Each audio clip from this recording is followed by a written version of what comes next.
Hi everyone, and welcome to the Performance Café. As always, it's Friday, and I'd like to welcome you to the Coffee Companion series, where we share coffee, biscuits, and learnings as we talk about human performance in organizations.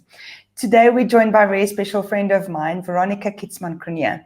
She's the Executive Director of LUSA Community Chest. The Community Chest is a non-profit which specializes in community impact interventions. She's been for the Community Chest for 25 years and has a deep understanding of the community issues and needs. She also knows how to address these successfully. Veronica is a certified Neuro Coach, an MBIT coach, an NLP practitioner, and has just completed her Post Graduate Diploma in Coaching in 2020. At LUSA, Veronica and her team have developed many personal transformational training programs, some of which are CETA accredited, recognized by Comensa and our South African Department of Education. The organization also branched out to the LUSA Social Entrepreneurship Institute. Their mediation course is accredited with PCETA, NABFAM, the National Accreditation Board for Family Mediators, and SAM, the South African Association for Mediators. So on that note, let me welcome my friend. Hi, Veronica, how are you? Hi, Innocent. I'm well, and you? I am very well, thanks. It's so great to have you on the Performance Café. Last week it was a bus. It seems like we've created many meaningful relationships from our studies together. Yeah, that's for sure. I'm grateful for those. So, Veronica, you're somewhat of a different type of interview from the perspective of so often people I've spoken to have been in the for-profit space.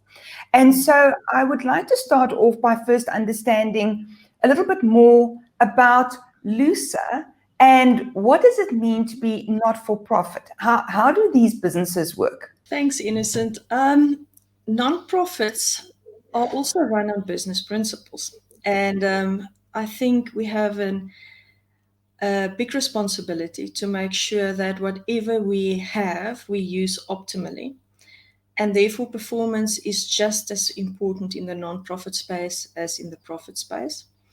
But what we do at LUSA is we basically have a feeling of what the needs are in the community by obviously engaging in the community.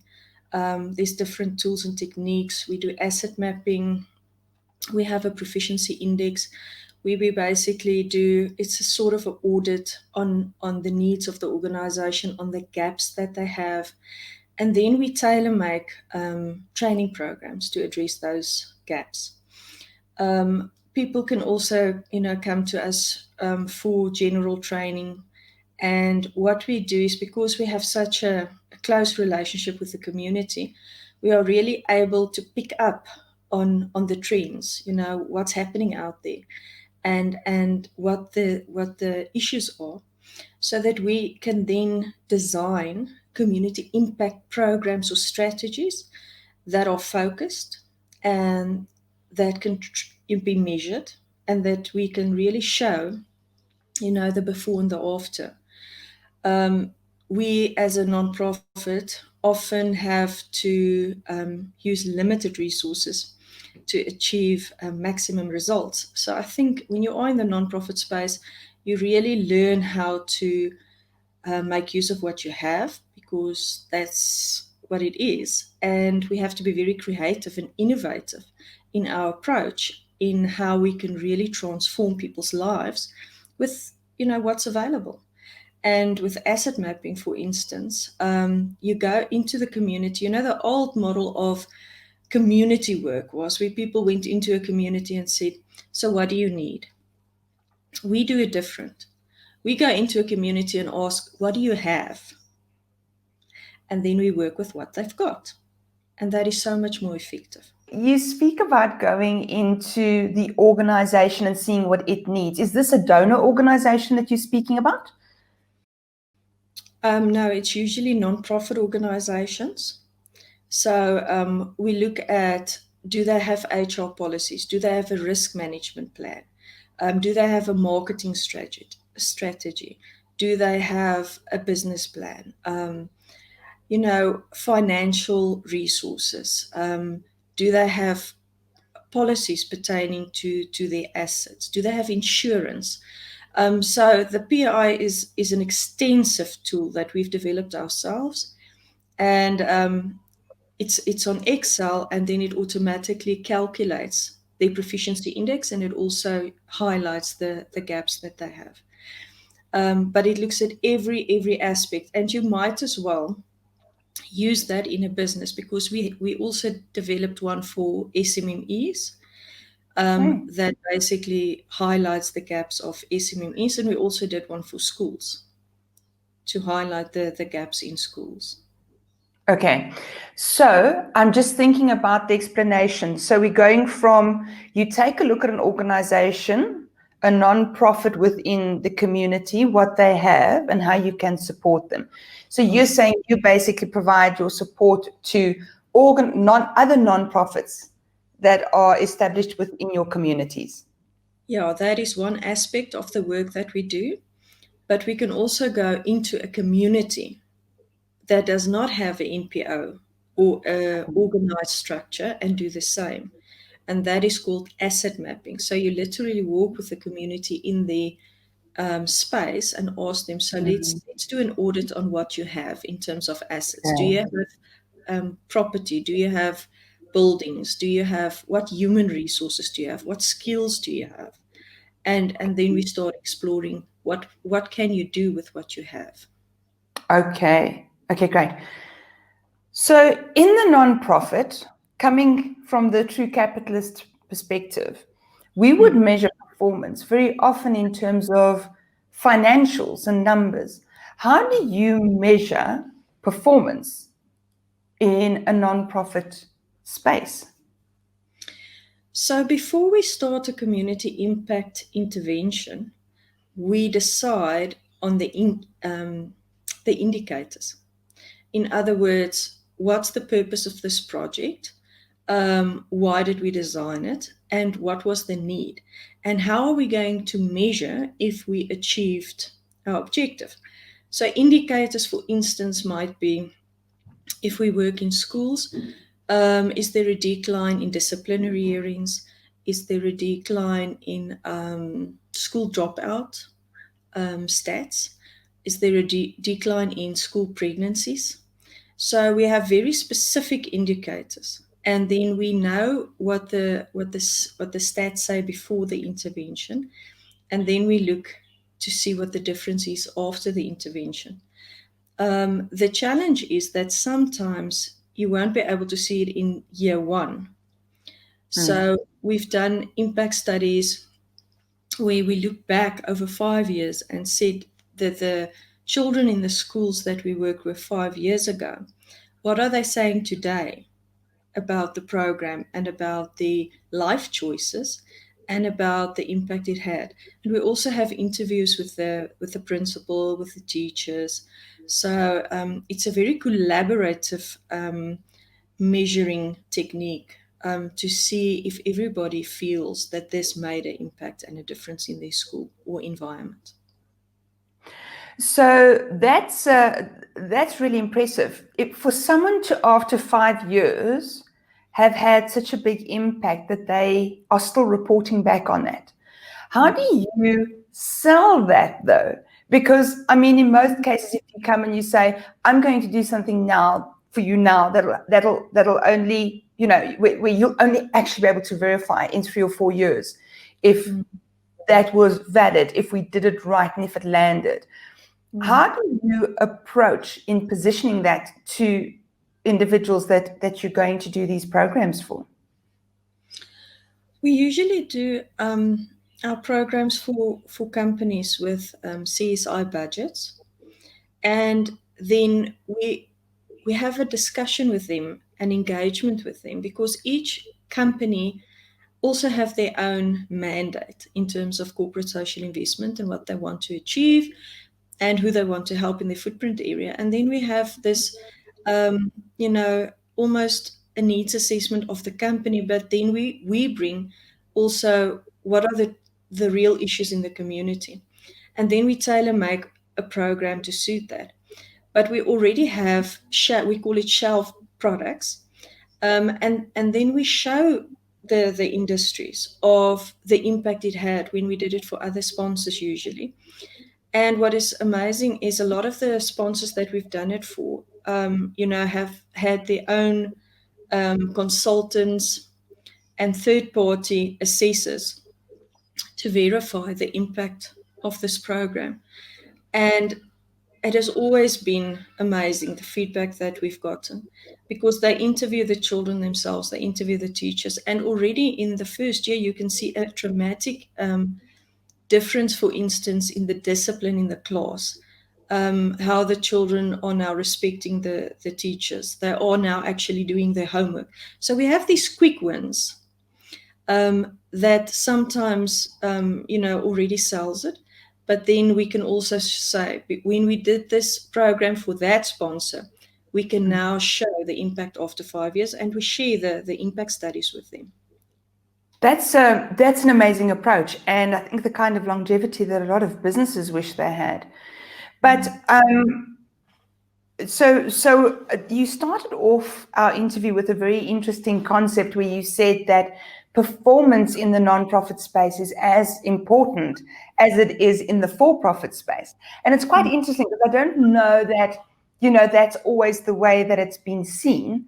And what I think is really lovely is the fact that you actually have bridged both with the LUSA Social Entrepreneurship Institute, which is, of course, for-profit. Do you want to tell us a bit about that? Yeah, sure. A lot of the programs that we've developed, as you mentioned earlier, is CETA accredited. It's accredited with the Department of Education. NAPFAM and SAM have accredited the program. So we can now actually sell it to people out in the community. If you want to become a mediator in South Africa, you can do our course. And know that it is verified and accredited with the major accrediting bodies.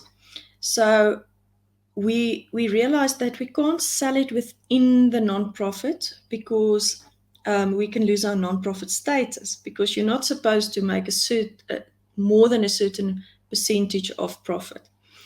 And we also realized that, with what's happening with COVID, for instance, this last year, so many nonprofits have really suffered severely.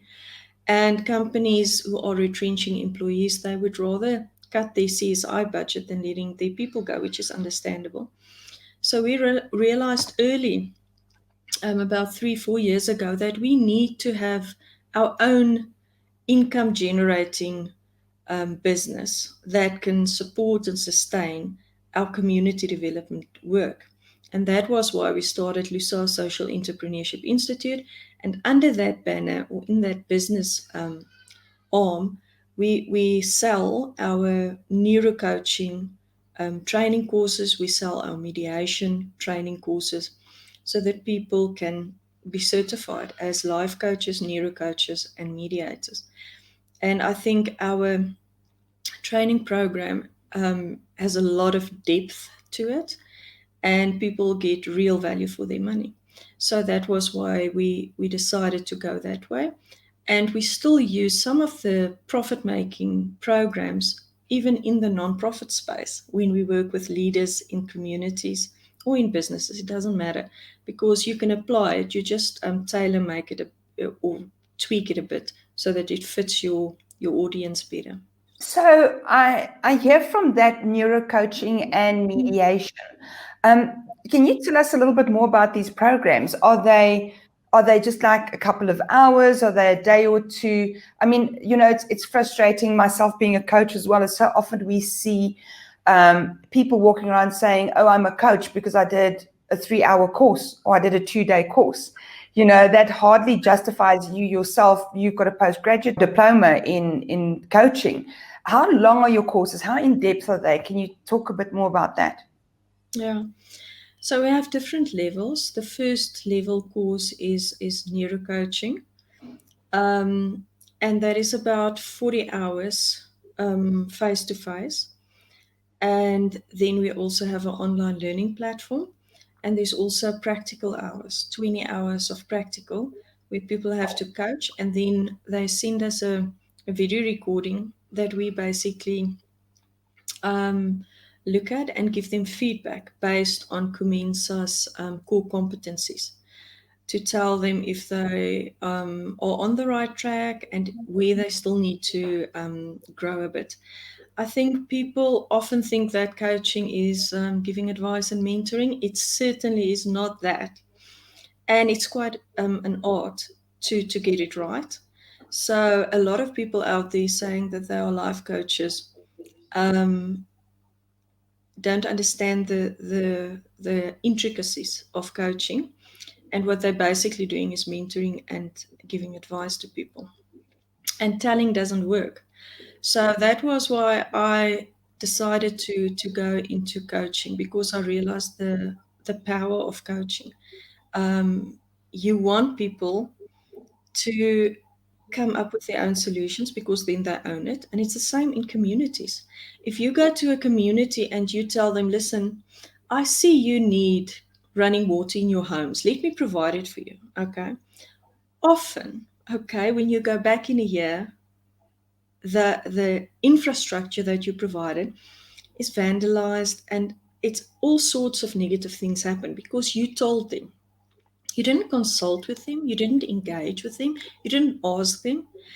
And I think that's where a lot of companies miss the plot as well when they do CSI. They don't know how to engage with communities and really how to get their buy-in so that they have ownership of the program.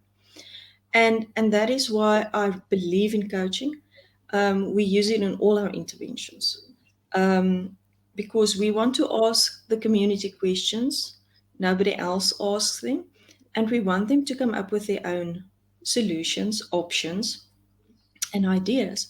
Because the minute they do that, you're actually empowering them to think different. And that is when you have these paradigm shifts where people realize, oh my word, I've been sabotaging my own happiness, for so long. Maybe it's time to change. And these are the interventions that I'm passionate about. We are not your normal nonprofit organization or corporate that goes into a community and see a need and try and fix it, because that's not sustainable, to be honest. And sometimes what we think the community's needs are and what the community think their needs are, two different things.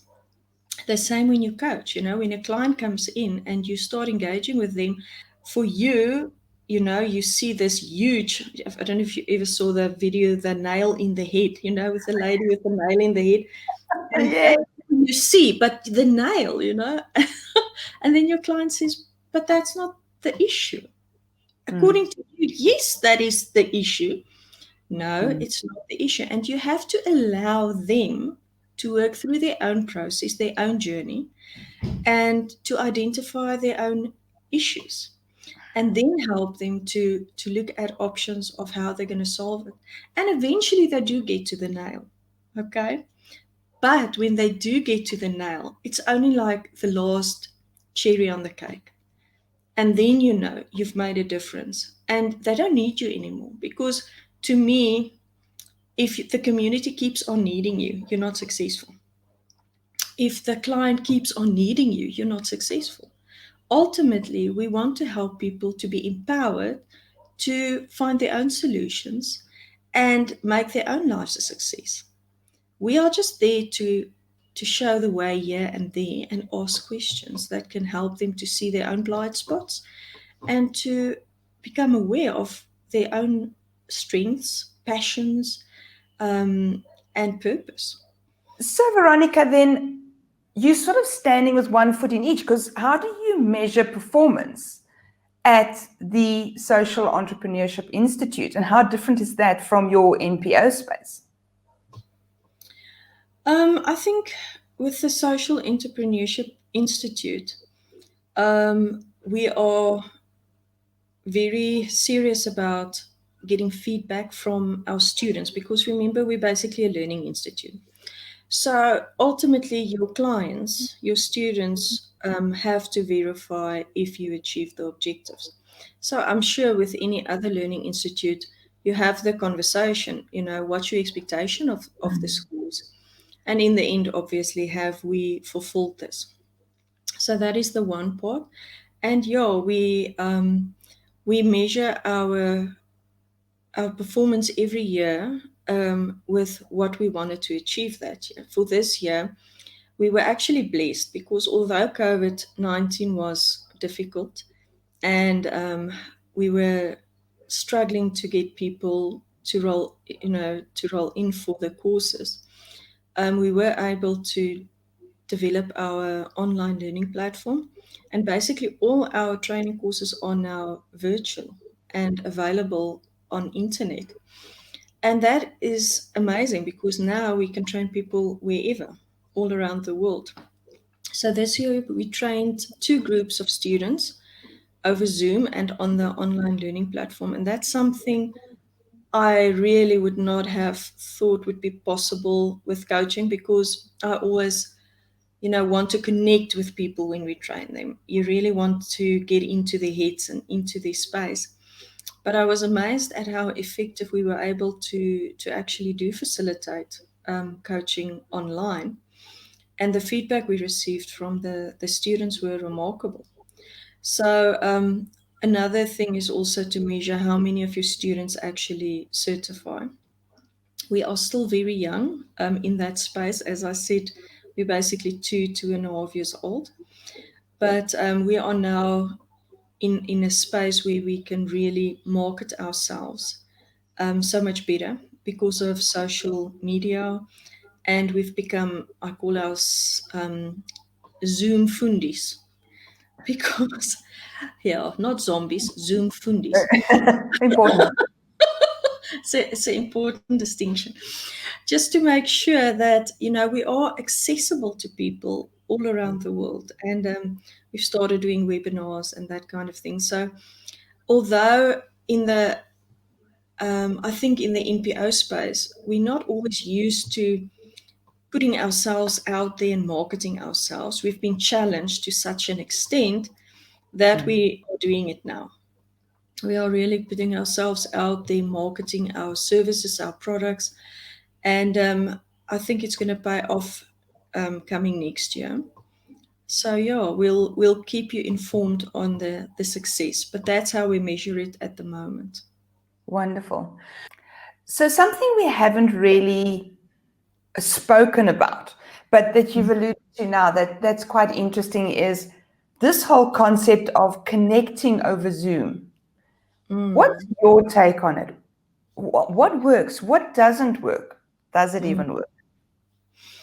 Well, as I said, I was amazed because we had people, from different provinces. Some of them knew each other, some of them didn't know each other. And I almost get this feeling that people feel it's a safe space because, you see this person, but you're probably never going to meet them. So you can share stuff about yourself you wouldn't maybe necessarily share in a face-to-face environment. I'm not sure if that is it, but people really opened up. Maybe it was also, the space of COVID-19. Everybody was in a space where they needed to offload and where they needed to share, and where they were really hungry to connect, with each other. But people really opened up and they shared, and we have breakaway rooms. And in that breakaway rooms, it was magic, how people supported each other. Through the course, obviously, we have different models we use and different techniques, and then we allow people to practice, what they've learned. And every time they come back, it's like they were, blown away by the interaction they had and how they could be there for each other and how they had aha moments and how things just happened for them. So I was really, really happy about that. So that's the interesting thing about coaching, and we've all of us that studied together have been through it to some extent, where you cannot learn to coach without being coached. And so sometimes your biggest growth actually comes sort of intrinsically because you're growing as you're learning how to coach others. So I hear what you're saying. So to come back to SEI, so you said SEI has been around now for 2.5 years. You've been with LUSA itself for more than 25 years. How do you stand with a foot in an NPO and a for-profit and manage that? I don't see it as a conflict at all. I see it as complementary. The focus isn't that different, because ultimately the focus is to develop people, to help people achieve their dreams, to realize their potential. So whether it's in the nonprofit space or whether it is in the profit-making space, it's the same thing. Your audience might be different, but people are people wherever you go. And that ultimately is what LUSA stands for. Our dream and our vision and our passion is to empower people to be who they were born to be. And it's something that we are serious about, and something that we will never, it doesn't matter if it's in the NPO space or the profit-making space, the passion is the same, the dedication is the same. And if we achieve that, then we at least can say we've lived our dream. And therein lies the rub, especially after a year that's been so difficult, is it's easier for those of us who have literally, as you say, lived the dream.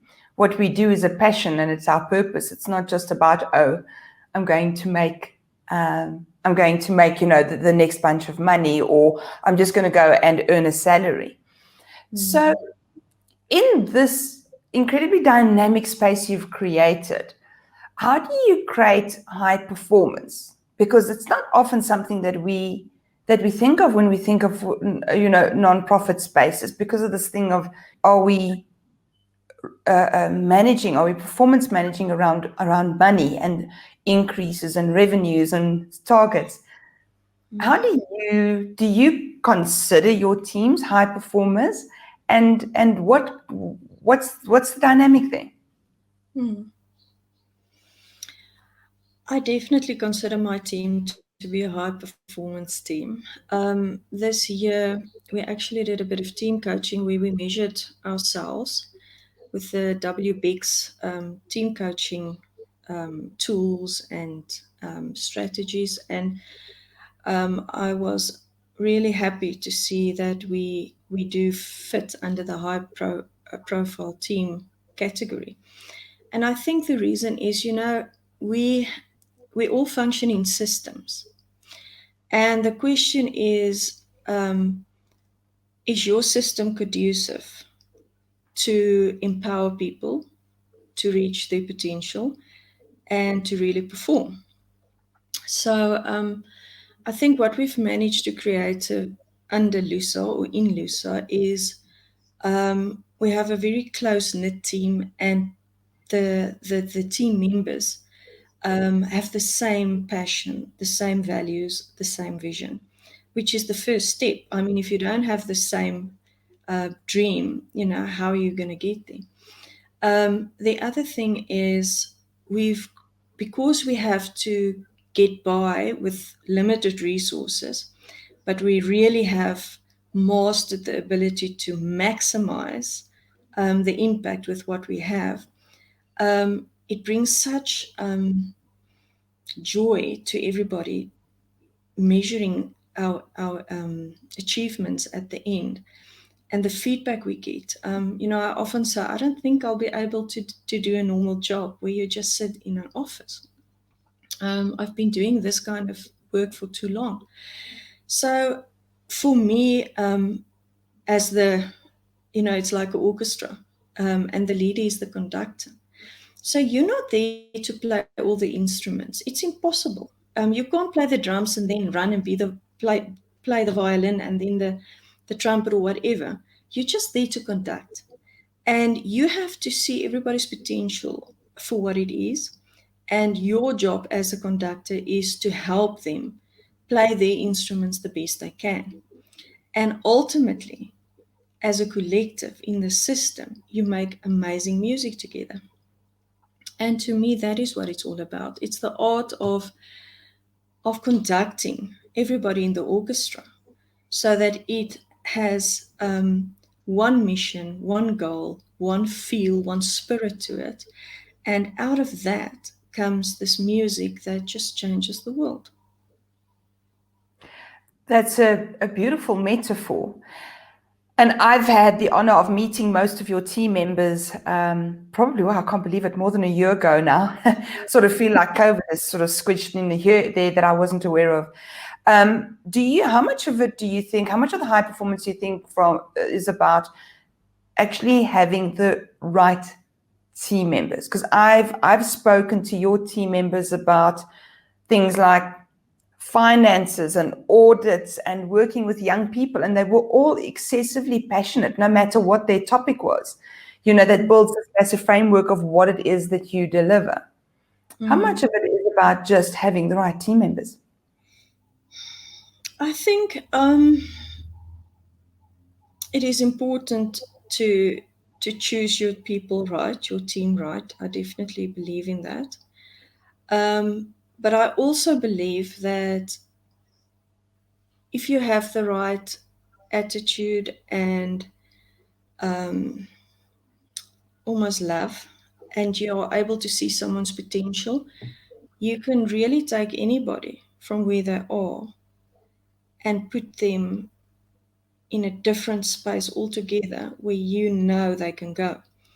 And I think that is more the case is, are you able to see someone's potential?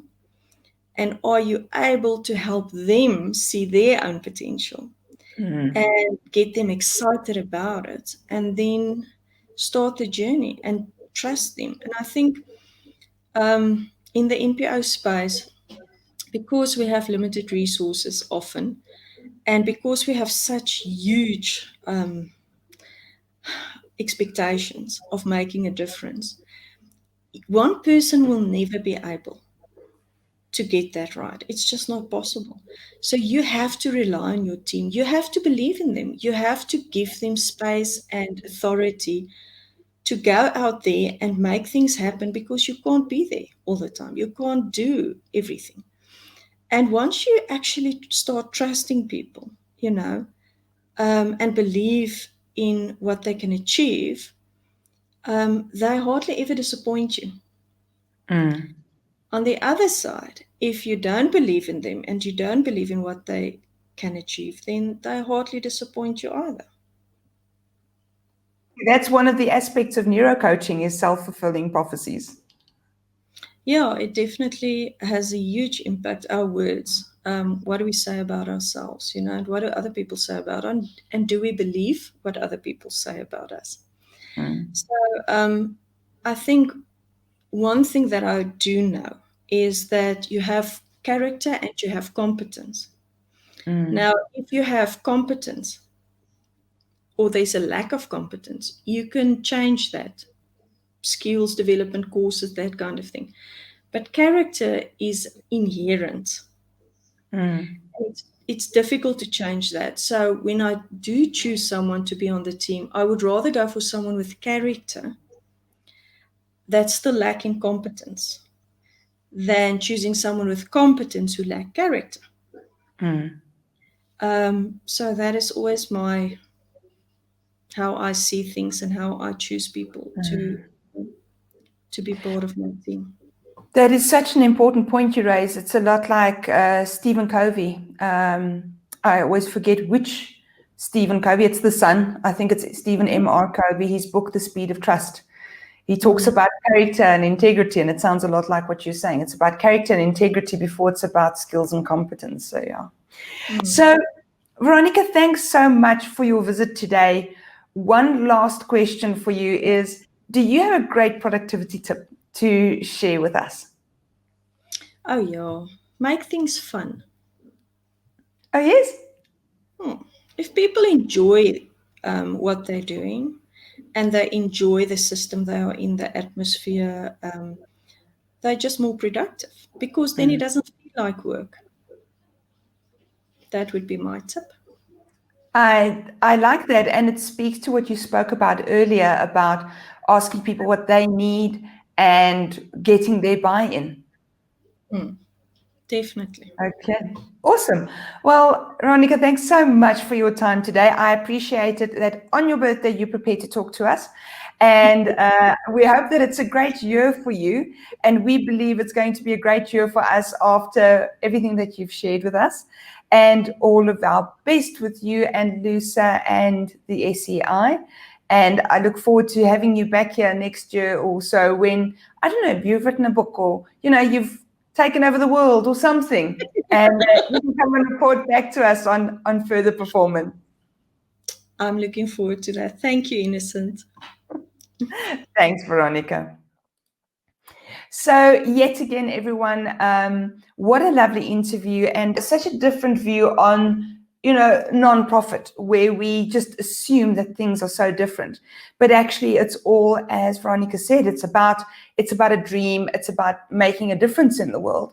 And how do we manage the resources in order to get that done? Well, I do hope you enjoyed the episode as much as I did, and a lovely visit with Veronica.